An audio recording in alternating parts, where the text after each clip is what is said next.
नमस्कार दोस्तों। एमपीपीएससी या किसी भी कॉम्पिटिटिव एग्जाम की तैयारी कर रहे हैं तो बिल्कुल सही जगह पर हैं। आज हम मध्य प्रदेश की पर्वतमालाओं को ऐसे खंगालेंगे कि इससे जुड़ा कोई भी सवाल कभी भी आपसे छूटेगा ही नहीं। तो चलिए इस बेहद जरूरी टॉपिक को मिलकर मास्टर करते हैं। तो क्या है इसका जवाब? ये सवाल एमपी के एग्जाम्स में आप यकीन मानिए बार बार आता है। थोड़ा सोचिए, जवाब इसी चर्चा में आगे मिलेगा, तो ध्यान से सुनिएगा। देखते हैं आपका गैस सही होता है या नहीं। ठीक है, तो शुरू करते हैं। मध्य प्रदेश को अक्सर भारत का दिल या हृदय प्रदेश कहते हैं ना, पर क्यों? सिर्फ इसलिए नहीं कि वो नक्शे के बीच में है। अरे इसकी वजह कहीं ज्यादा गहरी है। इसकी भौगोलिक बनावट पूरे देश के लिए बहुत मायने रखती है।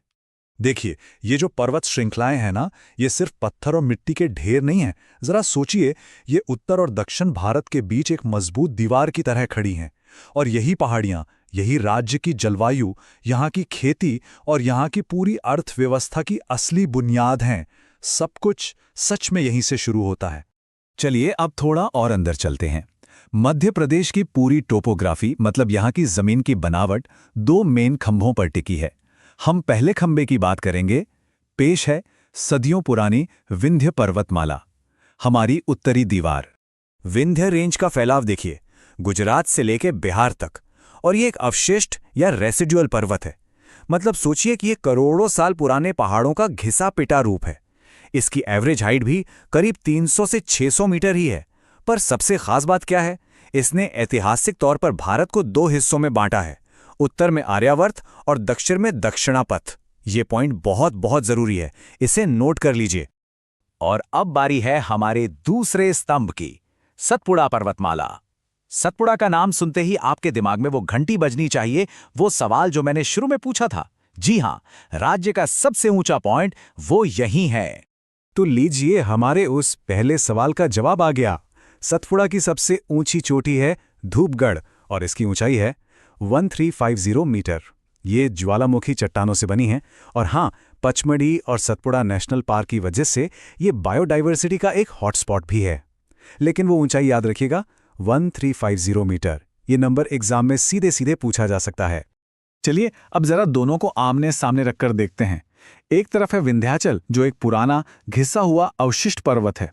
दूसरी तरफ है सतपुड़ा, जो एक ब्लॉक माउंटेन है, मतलब जमीन का एक हिस्सा ऊपर उठने से बना है। विंध्याचल में आपको बलुआ पत्थर और चूना पत्थर मिलेगा, तो सतपुड़ा में बिसार जैसी ज्वालामुखी चट्टानें। और सबसे बड़ा फर्क, उनकी लोकेशन। नर्मदा नदी के उत्तर में विंध्याचल है और दक्षिण में सतपुड़ा। ये स्लाइड आपके रिवीजन के लिए एकदम परफेक्ट है। एक नज़र में सब क्लियर।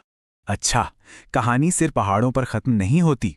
इन पहाड़ों ने अपने आसपास जो पठार बनाए हैं वे भी उतने ही जरूरी हैं। तो अब जरा उन जगहों पर फोकस करते हैं जिन्हें इन दोनों मेन रेंजेस ने आकार दिया है।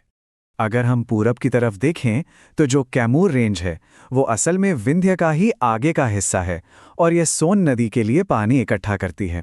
वहीं मैकाल रेंज सतपुड़ा का पूर्वी हिस्सा है और मैकाल में ही है अमरकंटक। ये जगह तो सुपर इंपॉर्टेंट है। ये एक वाटर डिवाइड है जहां से तीन तीन बड़ी नदियां निकलती हैं, नर्मदा, सोन और महानदी। ये फैक्ट तो एग्जामिनर का फेवरेट है। तो सवाल उठता है कि नर्मदा नदी आखिर बहती कहाँ है? वो बहती है विंध्य और सतपुड़ा के ठीक बीच में, एक रिफ्ट वैली या भ्रंश घाटी में। और ये इलाका अपनी जबरदस्त उपजाऊ जमीन के लिए मशहूर है, जो इसे राज्य की सिंचाई और हाइड्रो पावर का पावर हाउस बनाता है। अब चलते हैं मालवा के पठार की ओर, जिसे सही मायनों में मध्य प्रदेश का कृषि का दिल कहा जाता है। यहाँ की ज्वालामुखी से बनी काली मिट्टी सोयाबीन उगाने के लिए बेस्ट है। पर बात सिर्फ खेती तक ही सीमित नहीं है। इंदौर और उज्जैन जैसे शहरों की वजह से ये राज्य का सबसे बड़ा इंडस्ट्रियल एरिया भी है। अब मालवा की नरम मिट्टी से बिल्कुल अलग बुंदेलखंड की जमीन अपनी सख्त ग्रेनाइट चट्टानों के लिए जानी जाती है। ये इलाका मिनरल से तो भरा ही है, साथ ही ओरछा और खजुराहो जैसी वर्ल्ड हेरिटेज साइट्स का घर भी है। यहाँ आप भूगोल और इकोनॉमी का सीधा कनेक्शन देखेंगे। बघेलखंड का जो इलाका है, खासकर रीवा और सतना, वहाँ चूना पत्थर के इतने बड़े भंडार हैं। तो नतीजा क्या हुआ? बिल्कुल, ये एरिया मध्य प्रदेश का सबसे बड़ा सीमेंट इंडस्ट्री हब बन गया। जमीन के नीचे जो है, उसी से जमीन के ऊपर की इकोनॉमी चल रही है। ठीक है, तो हमने जमीन की बनावट समझ ली। अब देखते हैं कि ये पहाड़ और पठार कैसे राज्य की असली लाइफलाइन यानी यहाँ की नदियों और कीमती संसाधनों को जन्म देते हैं। मध्य प्रदेश की मिनरल वेल्थ वाकई कमाल की है। उत्तर में पन्ना और केन का इलाका है जो भारत की इकलौती एक्टिव डायमंड माइंस के लिए फेमस है। और फिर अगर आप दक्षिण की तरफ जाएं तो बालाघाट और छिंदवाड़ा का एरिया तांबे और मैंगनीज के विशाल भंडारों से भरा पड़ा है। चलिए, अब तक हमने जो भी पढ़ा और समझा है उसका एक क्विक रैप अप करते हैं, एक फटाफट रिवीजन, ताकि एग्जाम के लिए सारे इंपॉर्टेंट पॉइंट्स आपके दिमाग में एकदम सेट हो जाएं। तो देखिए, पूरी कहानी का निचोड़ ये है कि ये पहाड़ियां सिर्फ जमीन नहीं है, ये पानी को बांटती हैं, राज्य को मिनरल कैपिटल बनाती हैं, खेती के लिए जमीन तैयार करती हैं और पचमढ़ी और सतपुड़ा नेशनल पार्क जैसे टूरिज्म और इकोलॉजिकल हॉटस्पॉट भी बनाती हैं। चलिए, अब एक रैपिड फायर राउंड। भारत का विभाजक विंध्य सतपुड़ा, सबसे ऊंची चोटी धूपगढ़ 1350 मीटर, नर्मदा का रास्ता रिफ्ट वैली, सोन नदी का पानी कहां से आता है? कैमूर से, और अमरकंटक नर्मदा सोन महानदी, तीनों का सोर्स। ये फैक्ट्स तो आपकी उंगलियों पर होने चाहिए। आखिर में हम यही कह सकते हैं कि मध्य प्रदेश की पर्वतमालाएं सिर्फ बाउंड्री नहीं बनाती, बल्कि वे तो राज्य की जलवायु, यहाँ के जंगल, पानी और खनिज, इन सब की जन्मदाता हैं। सच तो ये है कि मध्य प्रदेश का पूरा इतिहास और इसकी इकोनॉमी इन्हीं पहाड़ियों की परछाई है। चलिए, अब आपकी बारी है। एक छोटा सा टेस्ट हो जाए। पहला सवाल, मध्य प्रदेश की सबसे ऊंची चोटी धूपगढ़ किस पर्वतमाला में है? थोड़ा सोचिए। और सही जवाब है सी, सतपुड़ा। अगला सवाल, मालवा के पठार की काली मिट्टी किन चट्टानों से बनी है? और इसका जवाब है सी, ज्वालामुखीय चट्टानें।